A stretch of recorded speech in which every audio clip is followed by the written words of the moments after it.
Hello everyone. Last video में हम लोगों ने equivalence of two different finite automata के बारे में पढ़ा था। मतलब कैसे पता करते हैं कि दो फाइनाइट ऑटोमेटा इक्विवेलेंट हैं कि नहीं है। ठीक उसी तरीके से पढ़ेंगे कि two given regular expression equivalent हैं। तो इसके लिए सिंपल प्रोसीजर है, मैं आपको इसमें बता देता हूँ कि देखिए, अगर suppose that T and Q are equivalent, T and Q are equivalent if and only if they represent the same set of string. तो ये तो वहाँ पे भी था, यहाँ पे भी है। दो फाइनाइट ऑटोमेटा तभी इक्वल होंगे, इक्विवेलेंट होंगे, जब दोनों के दोनों same set of string accept करें या रिकॉग्नाइज करें। दोनों के दोनों फाइनाइट ऑटोमेटा के टीजी आप देखेंगे या टीटी देखेंगे, देखने में जैसा नहीं लगेगा, फिर भी वो इक्विवेलेंट हो सकते हैं। वो इस बात पे निर्भर करता है कि सेम सेट ऑफ स्ट्रिंग वो रिकॉग्नाइज कर रहे हैं कि नहीं कर रहे हैं। अगर same set of string recognise कर रहे हैं तो इक्विवेलेंट हो जाते थे। और कैसे पता करते हैं वो लास्ट वीडियो में बताया गया था कंपैरिजन मेथड से। ठीक उसी तरीके से यहाँ पे भी अगर दो रेगुलर एक्सप्रेशन दिए गए हैं, वो देखने में जैसे नहीं लग रहे हैं, but it may be both are equivalent to each other because may be they recognise या they represent same set of string, but first scene में या आप उसको नहीं पता कर सकते हैं। उसके लिए कुछ प्रोसीजर्स आपको फॉलो करने पड़ेंगे। तो यहाँ पे उसके लिए लिखा है also P and Q are equivalent if the corresponding FAs are equivalent. आप बड़ा सिंपल आपको एक रास्ता दिखा दिया गया है कि सबसे पहले आप क्या करिए, दोनों के लिए, दोनों रेगुलर एक्सप्रेशन के लिए आप फाइनाइट ऑटोमेटा बना डालिए, मीन्स टीजी बना डालिए।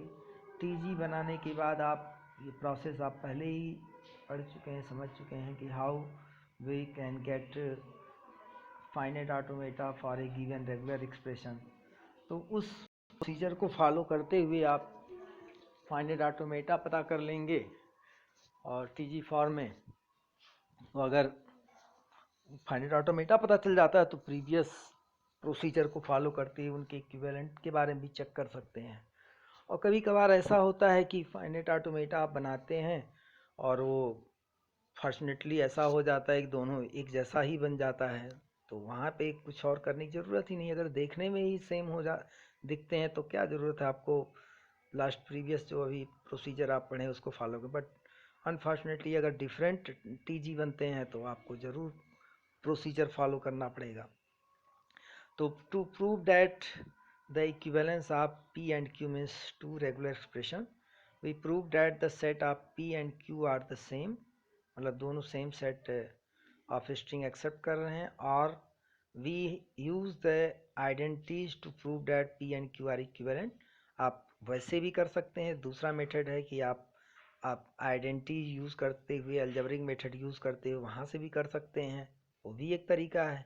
कभी कभी आता है क्वेश्चन डायरेक्ट लिख देता है कि एक रेगुलर एक्सप्रेशन इस तरफ एलएचएस की तरफ लिखा रहता है, दूसरा रेगुलर एक्सप्रेशन आरएचएस की तरफ लिखा रहता है, और कहा जाता है प्रूव डैट, और लिखा रहता है प्रूव डैट। ठीक है, मतलब दोनों इक्वल हैं। तो उस स्ट्रेटजी से आप भी कर सकते हो, दोनों को इक्वल प्रूव कर दीजिए। दोनों रेगुलर एक्सप्रेशन इक्वल हो गए तो निश्चित तौर पे दोनों इक्विवेलेंट हो जाएंगे। लेकिन इसके लिए आपको आर्डन थ्योरम या जो आइडेंटिटीज होती हैं वो सब आपको यूज़ करके इक्विवेलेंट प्रूव करना रहेगा। तीसरा तरीका है, कंस्ट्रक्ट कर लीजिए आप finite automata M and M dash for both given regular expression and follow the previous procedure to equivalent to prove that equivalent they these two regular expression। तो हमारे पास तरीके दो हैं एक तरीके से, या फर्स्ट वे जो है वो तो इनफाइनाइट सेट ऑफ स्ट्रिंग है, तो वो करना बड़ा मुश्किल है कि आप अलग अलग बताएं कि हाँ दोनों same set of string accept कर रहे हैं, क्योंकि स्ट्रिंग बहुत सारा है, इनफाइनाइट स्ट्रिंग है। तो बेटर है आपके लिए दूसरा, तो तीसरा ऑप्शन कि आप एक रेगुलर एक्सप्रेशन से दूसरा रेगुलर एक्सप्रेशन बना दीजिए, तो यानी कि प्रूफ कर दीजिए, तो वो भी एक तरीका है। दूसरा है कि आप फाइनाइट ऑटोमेटा बनाइए उससे करिए। तो जैसे एक एग्जांपल आपकी बुक में ही दिया गया है कि एक ये a प्लस बी एस्ट्रिक है और एक ये a एस्ट्रिक, फिर ब्रैकेट में b एस्ट्रिक a, फिर उसका होल एस्ट्रिक दिया गया है। ये दोनों इक्वल हैं, ये दोनों रेगुलर एक्सप्रेशन इक्विवेलेंट है नहीं, यानी कि दोनों सेम सेट ऑफ स्ट्रिंग है, रिकॉग्नाइज कर रहे हैं नहीं कर रहे हैं, ये बात आपको प्रूव करना है। तो इसका थर्ड मेथड जो सी मेथड है उससे ही बनाया गया है, और फॉर्चुनेटली ये हुआ है कि दोनों की टीजी लास्ट से ही बन गए, तो आगे आपको कुछ करने की ज़रूरत नहीं पड़ी। लेकिन अब आप यहाँ पे देखिए कि a प्लस बी एस्ट्रिक का जो टीजी है वो तो एकदम सिंपल है, ऐसे ही बन जाएगा। दूसरे का जो टीजी है जब आप इसको सॉल्व करेंगे तो a एस्ट्रिक यहाँ बनाया, फिर b a एस्ट्रिक का होल एस्ट्रिक है तो पहले आप b बनाए, फिर a एस्ट्रिक बनाए, और चूंकि होल एस्ट्रिक है तो ये पूरा एक लूप में जाके यहाँ पे आया है। अब इसमें से आप एक एक करके नल मूव रिमूव करेंगे। नल मूव रिमूव करने के बाद जब आप नल मूव रिमूव करेंगे तो फाइनली ये इंटरमीडिएट एक टीजी बनेगा और अल्टीमेटली ये टीजी बन जाएगा। तो दोनों टीजी देखने में एक जैसे हैं, तो इस वजह से दोनों इक्विवेलेंट हो जाते हैं। और दूसरा तरीका है कि आप आइडेंटिटीज़ को यूज़ करते हुए भी आप इसको कर सकते हैं, आइडेंटिटीज़ को यूज़ करते हुए भी आप कर सकते हैं इसको, और उस आइडेंटिटीज़ को जब यूज़ करेंगे तो उससे भी आप प्रूव कर सकते हैं। तो wherever which particular strategy is more suitable can use to prove that. तो जहाँ कहीं भी आपको जो भी तरीका अच्छा लगे उस तरीके से आप प्रूव कर सकते हैं। तो बेहतर तो मतलब है तो लेंदी, लेकिन सबसे पावरफुल तरीका यही है कि आप दोनों के टीजी बनाइए। दोनों टीजी बनाने के बाद आप कंपैरिजन मेथड से उसको प्रूव कर लीजिए। कभी कभी क्या होता है कि जैसे इस क्वेश्चन में है, सिंपल क्वेश्चन था, तो दोनों टीजी आपके एक जैसे ही बन जाते हैं, तो वहाँ पे आपको फर्दर कुछ इन्वेस्टिगेशन की ज़रूरत नहीं पड़ती है, किसी फर्दर प्रूफ की ज़रूरत नहीं पड़ती है। तो इस तरीके से आप कर सकते हैं। तो हम लोगों ने एक तरीके से दो अलग अलग चीज़ें पढ़ी, एक तो equivalent of two different finite automata, और दूसरा हम लोगों ने पढ़ा है equivalent of two regular expression.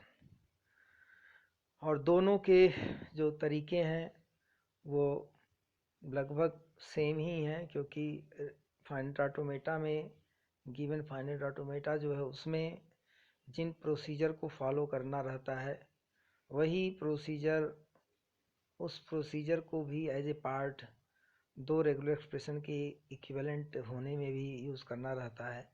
थोड़ा एडिशनल काम इसमें ज़रूर रहता है कि आप पहले टीजी बनाइए उसका इक्विवेलेंट। आप सिंपल जो है अलजेब्रिक मेथड से एक रेगुलर एक्सप्रेशन से दूसरा रेगुलर एक्सप्रेशन बना के रख दीजिए, तो उससे भी हो जाता है प्रूव डैट। तो लेकिन जब इक्विवेलेंट नहीं होंगे तो पहला वाला मेथड कारगर नहीं होगा, दूसरा वाला मेथड कारगर जो है ज़्यादा है कि अगर आप सही सही टीजी बना देते हैं पहले और दूसरे के लिए, तो इक्विवेलेंट अगर आप प्रूव करेंगे तो बीच में एक जगह ऐसी सिचुएशन आ जाएगी कि वो दोनों पार्ट जो एंट्री करते हैं टेबल के अंदर state as a pair of state, तो उसमें एक पार्ट आपका फाइनल रहेगा, दूसरा नॉन फाइनल रहेगा, तो इस वजह से हो जाएगा, इस तरह से आपको पता चल जाएगा। तो ये दोनों ही मेथड, दोनों ही क्वेश्चंस जो हैं आपको जो लास्ट वीडियो में हमने बताया था कि कैसे टू फाइनाइट ऑटोमेटा पता करते हैं वो, और यहाँ पे जो इस वीडियो में बता रहा हूँ कि equivalence of two regular expression, दोनों ही इम्पॉर्टेंट हैं, एग्ज़ाम में पूछे जाते हैं। तो इसमें जो क्वेश्चंस दिए गए हैं उसकी हेल्प से इसको आप प्रैक्टिस ज़रूर कर लीजिएगा, जिससे आपको समझ में आ जाए, क्योंकि एग्ज़ाम ये सब चीज़ें पूछी जाती हैं। और बाकी चीज़ें हम नेक्स्ट वीडियो में बताएंगे, लेकिन इसका एक जनरल रिवीजन हम जो कर दे रहे हैं कि देखिए लास्ट टू वीडियो में हम लोगों ने लास्ट 2 वीडियो में बहुत इम्पोर्टेंट टॉपिक पढ़े हैं। जैसे एक तो पढ़ा हम लोगों ने आर्डन थ्योरम का एक्सटेंशन, जिसकी मदद से किसी भी टीजी की किसी भी फाइनाइट ऑटोमेटा से रेगुलर एक्सप्रेशन बनाने का तरीका, कि कैसे आप एक फाइनाइट ऑटोमेटा से रेगुलर एक्सप्रेशन बनाते हैं, वो एक इम्पॉर्टेंट बहुत ही है। ये आपके यूनिवर्सिटी एग्ज़ाम में बहुत पूछा जाता है, ऑलमोस्ट हर साल पूछा जाता है। तो ये आपको हम अच्छे से आना चाहिए। यहाँ से हमने बताना शुरू किया था ये सेकंड लास्ट वीडियो में। और उसके बाद इसमें हमने 3 क्वेश्चन भी करवाए थे। एक ये करवाया था, एक ये करवाया था और एक ये।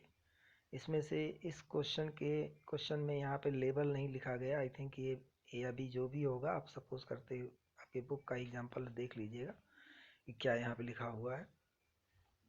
और दूसरा क्वेश्चन ये हमने करवाया था, दूसरा ये था जिसमें एक ही फाइनल स्टेट है, लेकिन थर्ड वन अलग है, डिफरेंट है, जिसमें दो फाइनल स्टेट यूज़ हुए थे। दो जब फाइनल स्टेट यूज़ होते हैं तो इसका जो वैल्यू आता है और इसके करस्पॉन्डिंग जो वैल्यू आता है, दोनों का यूनियन कर देते हैं, यानी प्लस साइन से ऐड कर देते हैं। और उसके बाद हमने आपको जो इम्पोर्टेंट चीज़ पढ़ाया था, इक्विवेलेंस ऑफ 2 फाइनाइट ऑटोमेटा, कि वो भी कंपैरिजन मेथड से हुआ था, जिसमें आप पहली एंट्री टेबल के अंदर दोनों ही फाइनाइट ऑटोमेटा के एज ए इनिशियल स्टेट करते हैं, और फिर वहीं से आप जो नेक्स्ट स्टेट का पेयर होता है पता करते रहते हैं। और हर एक पेयर पे एक चेकिंग करते हैं कि दोनों के दोनों फाइनल हैं या दोनों के दोनों नॉन फाइनल हैं। अगर मिसमैच होता है कि एक फाइनल है और एक नॉन फाइनल है, तो जिस समय आपको मिलता है ये सिचुएशन, उसी समय डिक्लेयर कर देते हैं कि दोनों गिवन फाइनाइट ऑटोमेटा इक्विवेलेंट नहीं है। लेकिन अगर आपको कंटिन्यूसली मिलता रहता है एक फाइनल और एक नॉन फाइनल, दोनों के दोनों फाइनल या दोनों के दोनों नॉन फाइनल, तो प्रोसेस कंटिन्यू रखते हैं, और तब तक रखते हैं जब तक कि आपको नया पेयर ऑफ स्टेट मिलता रहता है। जब आपको नया पेयर ऑफ स्टेट मिलना बंद हो जाता है, तो वहीं पे हम प्रोसेस को टर्मिनेट कर देते हैं। इन चीज़ों को हमें ध्यान रखना रहता है। तो ये भी थी। और तीसरी चीज़ जो आज हमने पढ़ी है, ये देखिए टेबल उसका बना हुआ था, और मैंने टेबल समझाया था आपको कि कैसे शुरू करते हैं। पहली एंट्री यहीं पे इनिशियल स्टेट दोनों का एंट्री होता है एज ए पेयर। फिर सी इनपुट, क्वेश्चन में सी और डी इनपुट यूज हुए थे, ये सी इनपुट के लिए है और ये डी इनपुट के लिए है। सी इनपुट के लिए आपने पेयर बनाया, डी इनपुट के लिए पेयर बनाया, एंट्री कर दिया, और उसके बाद आप यहाँ से नया पेयर जो पाए उसको यहाँ कॉपी पेस्ट कर दिया। फिर आप देखते रहेंगे हर एंट्री में कि दोनों फाइनल हैं कि दोनों नॉन फाइनल हैं। अगर दोनों के दोनों फाइनल हों या दोनों नॉन फाइनल हो तो कहते हैं इट्स ओके, और आगे प्रोसीड करते रहते हैं। लेकिन जिस भी इंस्टेंट पे आपको ऐसा मिलता है कि एक पेयर फाइनल है दूसरा नॉन फाइनल है, वहाँ पे प्रोसेस अबॉर्ट कर देते हैं और डिक्लेयर कर देते हैं कि ये दोनों के दोनों जो हैं इक्विवेलेंट नहीं है। तो इस पर्टिकुलर क्वेश्चन में चूंकि दोनों इक्विवेलेंट थे तो कहीं ऐसी सिचुएशन नहीं आई, लेकिन प्रोसेस तब टर्मिनेट हुआ जब आपको नया मिलना बंद हो गया, नया पेयर। क्योंकि देखिए यहाँ तक में जितने भी एंट्रीज आपको किए हैं सभी यहाँ आ चुके हैं, इस नाते न्यू पेयर्स नहीं बचे, तो प्रोसेस टर्मिनेट हो गया और इक्विवेलेंट हो गया। लेकिन नीचे वाले क्वेश्चन में आप देखिए क्या किए थे कि जैसे ही आपने पहली एंट्री की यहाँ पे ओके था, दूसरी किया है ओके था, थर्ड किया ओके था, लेकिन फोर्थ में जैसे ही आपने एंट्री किया Q1 Q6, तो Q1 फाइनल था, Q6 आपका नॉन फाइनल था। इसमें Q1 Q6 नॉन फाइनल था, तो दोनों मिसमैच हो गए और आपने इसी नाते प्रोसेस को टर्मिनेट कर दिया था और डिक्लेयर कर दिया था कि बोथ आर नॉन इक्विवेलेंट। तो उम्मीद करता हूँ कि आप पिछले 3 वीडियो में, आज वाला और पिछले 2, काफ़ी जानकारी आपको यूनिवर्सिटी एग्ज़ाम से रिलेटेड मिल गई होगी। इसको आप अगर अच्छे से पढ़ेंगे, समझेंगे, कोशिश करेंगे, तो आपको बढ़िया नंबर मिलेंगे और उम्मीद करता हूँ आप लोगों को समझ में आएगा। Thank you.